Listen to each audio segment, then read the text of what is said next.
Here are the 6 key trends that emerged from this first edition.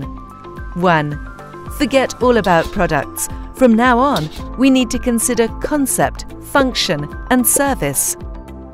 2. It's the era of customization. We will have to tailor solutions exactly to the needs of our future customers, yet still find the right balance between standardization and customization to offer an affordable price. 3. This is the sharing economy generation. We will need to develop new business models and new technologies that will enable customers to share and consume resources more efficiently. 4. Consumers will be very environmentally aware, so much so that we will have to provide information on products' performance and environmental footprint, striking a balance between making products fit for the future while maintaining their affordability. 5. Forget globalization.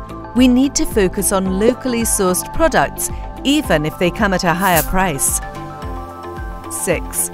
Everyone is online. We will have to get more used to interacting online and via social media. But this will require greater clarity on data protection and privacy to ensure consumer trust. So